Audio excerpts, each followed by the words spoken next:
हम लोगों के अभी अब तक हम लोगों ने सीडीआर देख लिया, वीडीआर देख लिया, केसीएल केवीएल एंड जो बेसिक लॉज होते हैं हमारे, हम लोगों ने उसको अच्छी तरीके से गो थ्रू कर लिया है। Now utilising all these laws, हम लोग अब उन सवालों को किस तरीके से सॉल्व कर सकते हैं, ये हमें देखना होगा। ठीक है। एक हमारे पास एक नई चीज आ जाती है कि एक हमारे पास एक सर्किट है। इस सर्किट में कुछ हमारे पास रेजिस्टेंसेस गिवन है।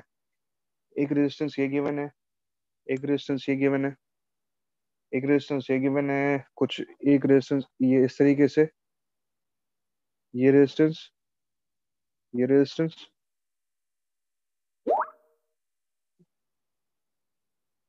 तो ये कुछ सर्किट हमारे पास इस तरीके से गिवन है, और एक रेजिस्टेंस यहाँ पे भी है। ठीक है जनाब। सो कुछ इस तरीके से हमारे पास मल्टीपल रेजिस्टेंस है, और इन रेजिस्टेंस की हमारे पास कुछ वैल्यू दी गई है। वो वैल्यू क्या दी गई है कि भाई 4 ओम्स, 1 ओम, फिर उसके बाद है 5 ओम्स, फिर उसके बाद है 2 ohms, 3 ohms, 4 ohms, 3, 4 and another 8 ohms. ठीक है। ये मेरे पास एक पूरा सर्किट है। इस सर्किट की जो यहाँ पर सोर्स कनेक्ट होने वाली थी, यानी कि ये वाली जो साइड है, यहाँ पर सोर्स कनेक्ट होने वाली थी, लेकिन उस सोर्स को हम लोगों ने डिस्कनेक्ट किया। और ये सारी की सारी चीजें क्या है, ये उसका लोड है। तो हमें लोड की रेजिस्टेंस मालूम करनी है, यानी कि इस लोड की टोटल रेजिस्टेंस, यानी कि आर इक्विवेलेंट क्या होगी, हमें ये फाइंड आउट करना है। सो हम ये कैसे फाइंड आउट कर सकते हैं, how we are going to find out all the total resistance of this load, किस तरीके से फाइंड आउट कर सकते हैं। सर्किट को सॉल्व और आइडेंटिफाई करने के कुछ हमारे पास तरीकेकार होते हैं। तरीकेकार कुछ इस तरीके से है कि हम लोग from the right, most right से क्या करते हैं, सॉल्व करना स्टार्ट करते हैं। क्या करते हैं, सॉल्व करना स्टार्ट करते हैं। गौर से देखो, ये रेजिस्टेंस और ये रेजिस्टेंस आपस में क्या है, पैरेलल में कनेक्टेड है। क्या है, ये दोनों आपस में क्या है, पैरेलल में कनेक्टेड है। और एक और रेजिस्टेंस को हम देखें तो ये वाली जो रेजिस्टेंस है हमारे पास, जो ये 4 ओम्स की रेजिस्टेंस है ये, और दूसरी जो 3 ओम्स की रेजिस्टेंस है ये दोनों रेजिस्टेंस अपने कॉमन पॉइंट को क्या करते हैं, कनेक्ट करते हैं। तो ये दोनों आप लोग क्या कर सकते हैं कि 4 और 3 आपस में क्या है, 4 एंड 3 आपस में पैरेलल है। और इसी तरीके यस से सर। 5 एंड 1 आर क्या है, सीरीज में है। क्या है, 5 और 1 आर इन सीरीज। तो हम लोगों को क्या करना होगा, step by step in circuits को क्या करना होगा, सॉल्व करना होगा। तो पहले हम क्या करेंगे, 4 और 3 का पैरेलल कॉम्बिनेशन देखेंगे। क्या देखेंगे, 4 और 3 का पैरेलल कॉम्बिनेशन। और 4 3 का जो पैरेलल कॉम्बिनेशन होगा वो बराबर होगा R3, 4 plus is equal to 1 plus upon R3 is plus 1 upon R4। ठीक है। ये 3 और 4 इन ओम्स यानी कि वैल्यू है।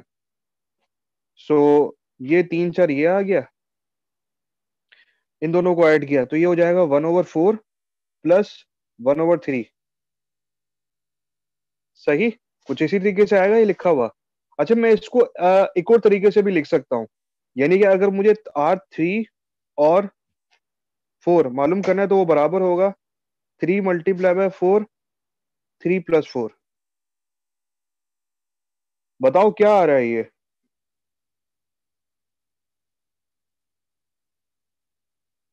3 × 4 कितना होगा ये, सर 12 12, upon 6। 7। 12/7 सर। ठीक है। अच्छा, ये मैंने जो मल्टीप्लाई और ये 3 + 4 किया, ये बेसिकली यहाँ पर एक मैंने पॉलिनोमियल वाला जो रूल होता है ना वो लगाया है। वो किस तरीके से लगाया है ये आप लोग देख लेना, लेकिन मैंने यहाँ पर जो स्टेप किया वो बहुत डायरेक्ट किया है। उम्मीद है कि आप सब लोगों को ये समझ में आ चुका होगा कि मैंने डायरेक्ट क्यों किया है। Yes sir. अगर आप लोगों के पास कैलकुलेटर मौजूद है तो उस कैलकुलेटर से भी सॉल्व कर सकते हो। ठीक है। मैं अगर कैलकुलेटर से सॉल्व करता हूँ तो 1/3 प्लस की साइन 1/4 कुछ ये आया, और इसको डिवाइड बाय 1/7 कर दिया, यानी कि आंसर के लिए 1, तो ये 12/7, ये कुछ इसी तरीके से आया है। ठीक है। तो अब तक जो मैंने किया है वो सही किया है। सो 12/7 एक ये मेरे पास डिस्टेंस आ गई, यानी कि इन दोनों का कॉम्बिनेशन। इसी तरीके से ये दोनों भी मेरे पास सिंपल से ऐड हो जाएंगे। सो ये सीरीज के अंदर हमें पता है कि इनका आंसर 6 होगा। तो हम लोग क्या कर सकते हैं, बकायदा इसको रीड्रॉ कर सकते हैं, यानी कि अपनी आसानी के लिए। तो मैं इस सर्किट को अब क्या करूंगा, रीड्रॉ करूंगा। सो भाई 4 ohms तो ऐसे ही आ गया। उसके बाद ये और ये दोनों आपस में सीरीज में ऐड हो गए, तो मैंने क्या किया, एक रेजिस्टेंस लिख दी, जिसकी रेजिस्टेंस मैंने लिख दी यहाँ पे डायरेक्ट 6 ohms लिख दी। उसके बाद 2 ohms की रेजिस्टेंस आई, इसको भी ऐसे ही लिखा।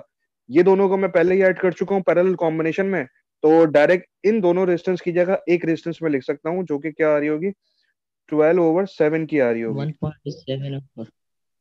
यार मैं 12 अपॉन 7 ही दिख रहा हूँ, ताकि मैं डेसिमल की जो वो है ना, मतलब जो चीजें हैं उसमें ना पढूं। सही है। अब अभी गौर से देखो, तो ये twelve okay over sir. Seven और ये 2 आपस में किस तरह से कनेक्टेड है, सीरीज में सर। सीरीज सीरीज में। में है। तो क्या मैं इनका सीरीज कॉम्बिनेशन फाइंड आउट कर सकता हूँ? यस। Yes sir. तो 12/7 + 2 कितना होता है भाई? 26/7। जी देख सर। लो, मैं 12/7 + 2 26 डेसिमल में कितना आ रहा है, 26/7 ही रखने देते हैं। सो अब इनको जब मैंने ऐड किया तो ये क्या आ गया, 26/7 आ गया। ऐसा ही है। जी अब सर। ये 26/7 यानी कि ये पूरी जो मेरे पास रेजिस्टेंस है, ये पूरा इसके पैरेलल है, इस 6 के पैरेलल है। ऐसा ही है। Yes sir. तो मैं यहाँ लिख सकता हूँ 26/7 इज पैरेलल टू 6 ohms।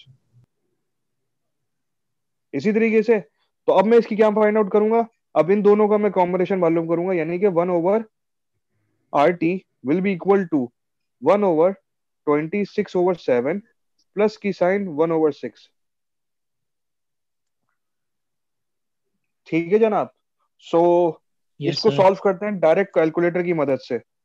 तो भाई ये मुझे पता है कि 1/26/7 इक्वल टू 7/26 तो 17/39 बन गया टोटल। प्लस 1/6, 39/17 बन रहा है। ऐसे ही है। Yes sir. चलो जी। तो डायरेक्ट जब मैंने आर टी फाइंड आउट किया, तो वो बराबर हो रहा है 39/7। यार अब ये थोड़ा बड़ा नंबर हो गया है, तो अब मैं इसको क्या करूंगा, सर डेसिमल 17 में है लिख सर। लूंगा। हाँ 17। सही। सो डेसिमल में कितना आ रहा है ये, ओह 0.43। ठीक है। तो ये बराबर हो गया 0.43 के। अब सर वो फिर दोबारा हमने मैं क्या करूं, 13/39 को किया है, 2.29 आ रहा है 39/17 डेसिमल में। एक मिनट में देख लूं, 39/17। माय मिस्टेक, गलती हो गई मुझसे। यस हाँ सर। सही है, मैंने उल्टा कर दिया था। हाँ जी, तो ये 2.3 आ रहा है, यस सर। 2.3 ohms आ रहा है। So it's quite good resistance, मतलब आ गई, कोई ना कोई वैल्यू आ गई। अब इस पूरे कॉम्बिनेशन की जगह मैं क्या करूंगा, इस 2.3 को लिख दूंगा। सो ऑन अनदर पेज मैं इसको रीड्रॉ कर रहा हूँ। एक रेजिस्टेंस मेरे पास ये थी, एक रेजिस्टेंस ये हो जाएगी, और एक रेजिस्टेंस ये हो जाएगी। सो ये और ये तो हमें पता है, जो क्या है 4 और 8 के बराबर है। सो मैंने यहाँ लिख भी दिया कि ये बराबर आ गया 4, ये आ गया 8, और दूसरा ये आ गया 2.3। अब मुझे बताओ आर इक्विवेलेंट कितनी होगी। 14.3 सर। सर सीरीज में सम करें। हाँ सही है, तो कितना आ रहा है भाई? 14.3। तो जी हमारे पास कितनी आ गई, 14.3 ohms की हमारे पास क्या आ गई, आर इक्विवेलेंट आ गई। रेजिस्टेंस। ठीक है। तो सवाल समझ में आया किस तरीके से आप इनकी टोटल रेजिस्टेंस फाइंड आउट कर सकते हो? Yes sir. Yes sir. चलो एक सवाल मैं खुद आप लोगों के लिए देता हूं, और 5 मिनट के लिए मैं आप लोगों को कहता हूं कि खुद ही आप उसको सॉल्व करके बताएं कि आंसर क्या आ रहा है। ठीक है। ये सवाल कुछ इस तरीके से, कॉपी पेंसिल तो होगी आप सब लोगों के पास अभी।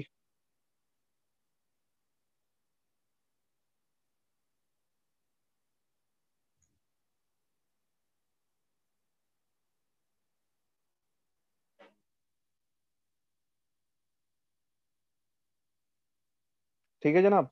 सो ये मेरे पास रेजिस्टेंस आ गई है 5 4 3 4 5 3 4 3 6 3 6 4 और 3। चले जी, सब लोग अपने अपने पेन कॉपी पेंसिल निकालें और इसको सॉल्व करके मुझे बताएं कि मेरे पास आर इक्विवेलेंट कितनी आ रही है। You guys have 1 minute.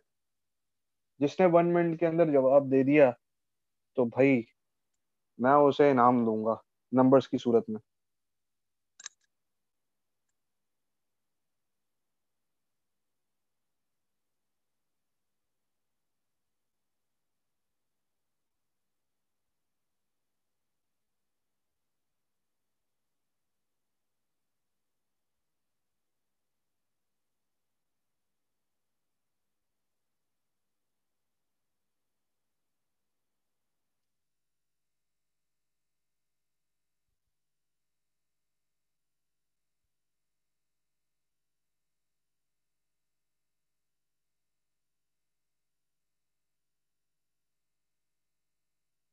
Thirty minutes left, O 30 seconds left.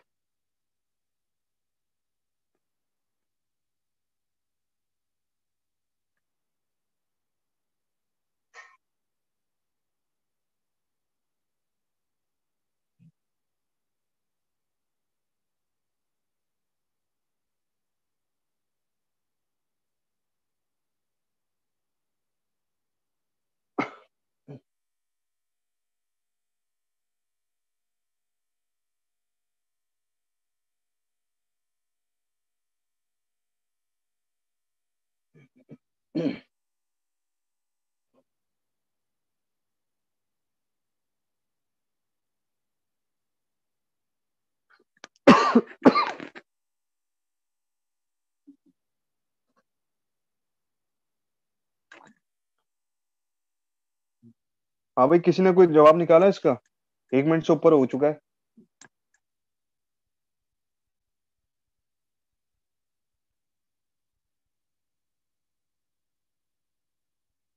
जनाब। सर अभी जवाब नहीं निकाला।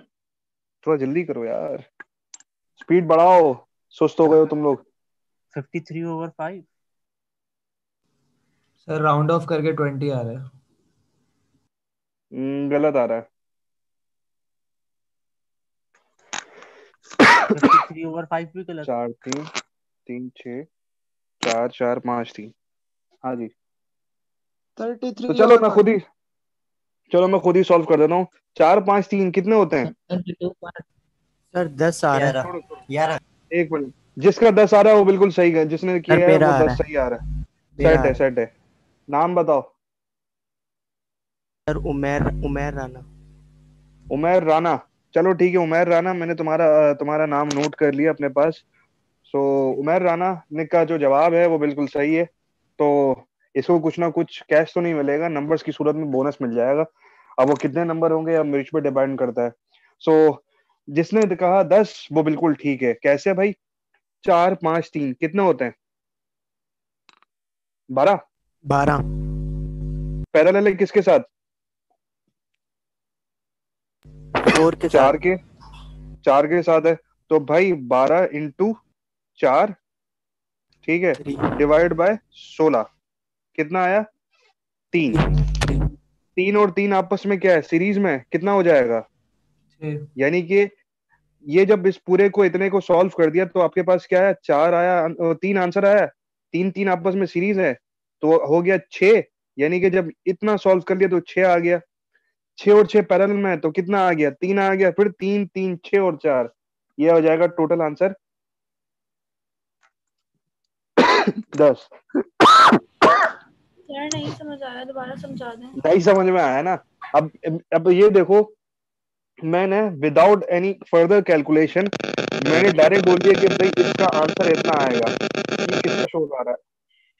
हाँ हाँ, तो प्रॉब्लम ये हुई है कि सिंस मेरी इतनी प्रैक्टिस हो चुकी है कि मैंने इसको डायरेक्टली सॉल्व कर दिया। सो अब इसको स्टेप बाय स्टेप सॉल्व करके बताता हूँ भाई। यहां तक तो कहानी समझ में आ गई ना, 4 3 5, इसको जब सॉल्व किया तो कितना आ जाएगा सर्किट? तो ये आ गया 12, ये आ गया 4, ये आ गया 3, ये आ गया 6, ये आ गया मेरे पास एक और 3।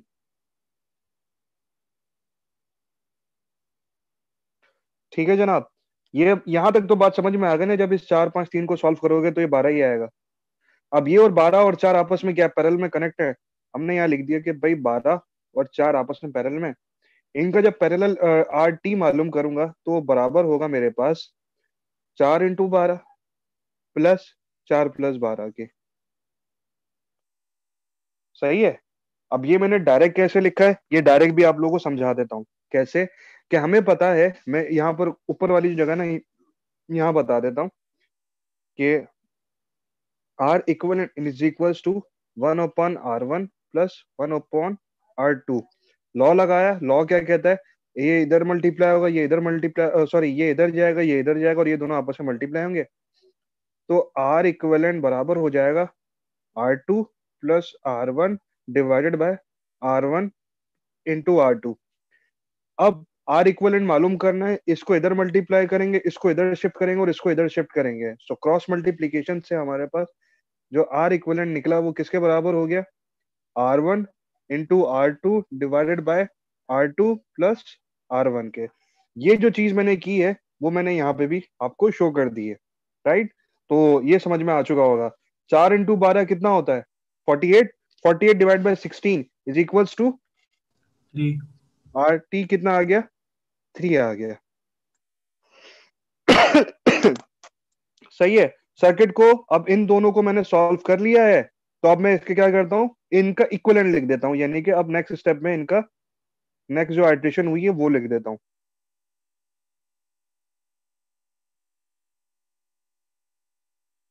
ठीक है, यहां तक किसी को कोई प्रॉब्लम?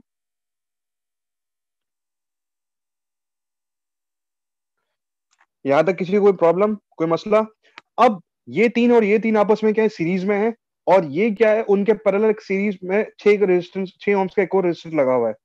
तो 6 पैरेलल है किसके साथ? 6 के साथ।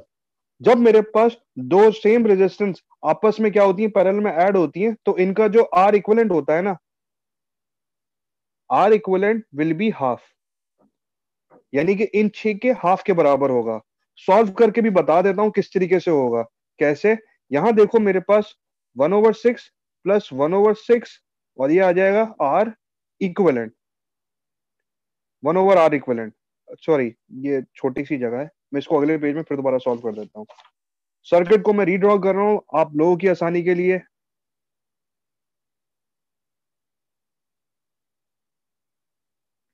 तीन और तीन को आपस में ऐड किया था तो ये 6 आ गया, ये 6 आ गया। ये है मेरे पास कुछ ऊपर वाला 4 है, 4 नीचे और 3, 4 और 3, राइट? 6 और 6 को आपस में पैरेलली ऐड करना है। लिख भी दिया कि भाई 6 पैरेलल है आपस में 6 के। So 1/RT was equals to 1/R6 plus 1/R6, right? ये इधर मल्टीप्लाई हुआ, 6 plus 6 divided by, sorry 6 into 6, 6 plus 6, 6 into 6 कितना होता है? 36। 36/12 सर। सर सर जब नीचे वाले से दोनों सेम है तो सर आप मल्टीप्लाई क्यों कर रहे हैं सर? तो अकेला 6 एलसीएम नहीं आएगा? सर 6 ही आएगा ना सर, सेम है दोनों नीचे के। तो बात तो वही हो गई ना, ये मैंने यहां करके भी कर दिया तो बात तो वही हुई। 2/6 नहीं अच्छा हो तुम जाएगा? जो, अच्छा भाई 2/6 कर दिया, फिर क्या करा, रोटेट करा, तो आंसर तो एट दी एंड 3 ही आएगा ना। Yes sir. आंसर तो एट दी एंड 3 आएगा। अब मैं चाहूं तो मैं ये एलसीएम वाले तरीके से करूं, ये सिंपल वो जो क्रॉस मल्टीप्लीकेशन और एडिशन वाला जो मेथड होता है उससे करूं, आंसर सेम आएगा भाई। ठीक है, तो आंसर ये मैंने कुछ आंसर तो 3 आ गया। क्या आ गया? 3 ओम्स आ गया। उसके बाद जब मैं सर्किट को फिर दोबारा रीड्रॉ करा तो जनाब मोहतरम, ये 3 और ये 4, तो आर एट द एंड जो पूरा जो इक्विवेलेंट आया 3 + 3 + 4 10 आया, और ये सवाल आपका हो गया कंप्लीट। ओम्स। अल्लाह के फजलो करम से आप लोगों ने चैप्टर नंबर 2 के तमाम जो टॉपिक्स थे वो समझ लिए हैं। उससे पहले एक चीज मैं बताना चाहता हूँ, वो क्या चीज है? एक मेरे पास रेजिस्टेंस और ये मेरे पास है 12 वोल्ट की बैटरी।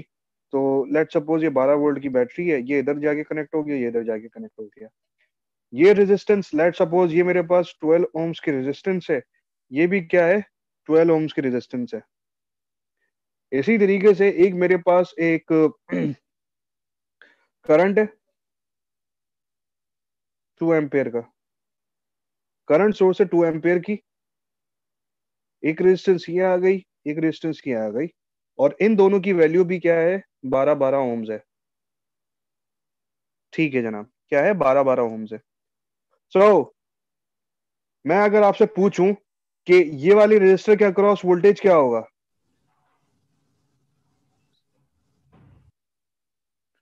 यानी कि V1 की वैल्यू कितनी होगी और V2 की वैल्यू कितनी होगी? इसी तरीके से अगर मैं आपसे पूछ लूं I1 किसके बराबर होगा, I2 के किसके बराबर होगा, तो क्या ये मुझे आप डायरेक्ट बता सकते हो? सर वीडीआर से।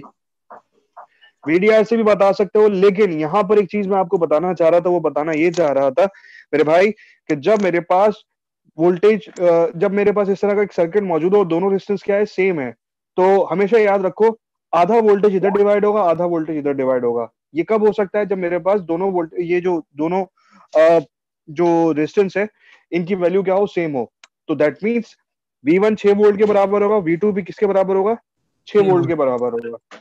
इसी तरीके से हम लोग यहाँ पर आ जाते हैं, ये दोनों रेजिस्टेंस है, टोटल करंट यहाँ से एंटर हुआ, दोनों की रेजिस्टेंस क्या है? सेम है, आधा इधर जाएगा, आधा इधर जाएगा। So 1 is equals to 1 ampere, I2 is equals to 1 ampere. So ये थोड़ी सी एक प्रैक्टिकलिटी थी जो मैंने आप लोगों के साथ डिस्कस करनी थी। तो जनाब मोहतरम, अल्लाह के फजलो करम से आप लोगों ने अच्छी तरीके से चैप्टर नंबर 2 को भी आप लोगों ने डिस्कस कर लिया है, और आप लोगों को मेरे ख्याल से अब सारी की सारी चीजें समझ में आ चुकी होंगी, राइट? अच्छा, इसके अंदर कंडक्टेंस के थोड़े बहुत इश्यूज हैं, तो कंडक्टेंस और ये वाई डेल्टा है, डेल्टा वाई, तो खैर मैं ये डेल्टा वाई, वाई डेल्टा मैं आप लोगों को मैं नहीं बता रहा कि किस तरीके से होंगे इसको। ये इलेक्ट्रिकल का एक जो टॉपिक होता है, ये वहां पर आप डिस्कस कर लोगे।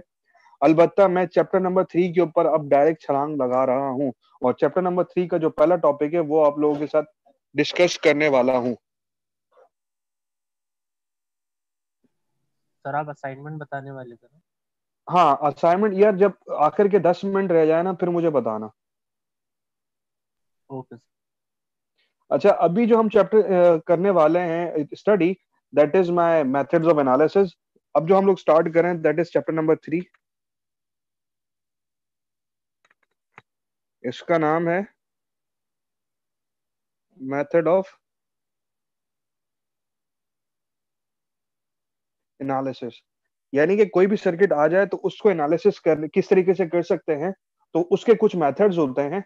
जो इसमें पहला मेथड है, that is known as nodal analysis.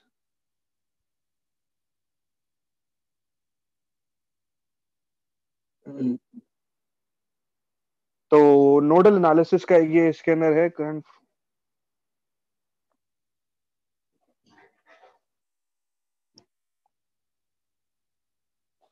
अब ये नोडल एनालिसिस जो है, इसकी एक बहुत बड़ी, यानी कि इसके अंदर जो पहला टॉपिक है।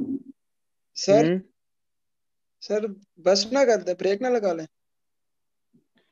यार नोडल एनालिसिस के बारे में थोड़ी सी डिस्कशन करनी है, फिर उसके बाद मैं समझाता हूँ ये असाइनमेंट किस तरीके सॉल्व करना है, फिर उसके बाद ब्रेक लगा के खत्म करेंगे। सर क्यों, या क्या तो हुआ मैं तुम्हें कर दो? दूं, आप सर टाइम असाइनमेंट बहुत हो गया है असाइनमेंट सर, समझा दे, टाइम बच्चे बहुत हो तंग गया हो है। चुके हैं बस। सर यहाँ तक ठीक रहेगा, बस फिर कंटिन्यू करेंगे ये चैप्टर से। अच्छा चलो सही है, फिर इसको मैं मैं तो कहता हूँ अगली असाइनमेंट क्लास में। समझाएं बस आप। यार देखो, अगर कोई मुझे बोलता है ना कि आप ये बार बार मुझे इंसिस्ट करता, तो फिर मुझे थोड़ी सी तप लग जाती है। ऐसा मत करो, थोड़ा सा पोलाइट वे में अगर रिक्वेस्ट करनी है तो करो, वरना अगर मुझे तुमने गुस्सा दिलाया ना, मैं आज इतना सारा काम दे दूंगा ना, फिर उसके बाद पता चलेगा कि क्या होता है। नहीं नहीं खैर सर, आपको चलो, गुस्सा नहीं दिला नहीं रहा। सर, रिक्वेस्ट सर है आप सर। गुस्सा ना करें बस। चलो ठीक है, फिर मैं यहाँ तक ही इसको स्टॉप कर रहा हूँ, चैप्टर नंबर 2 तक। चैप्टर नंबर 3 कल होगा। और कल क्लास कब है?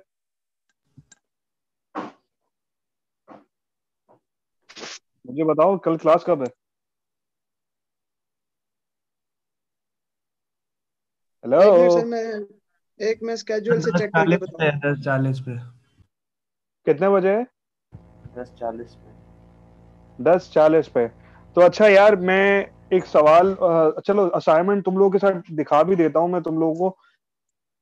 ठीक है, मैं अपनी जो रिकॉर्डिंग है उसको तो स्टॉप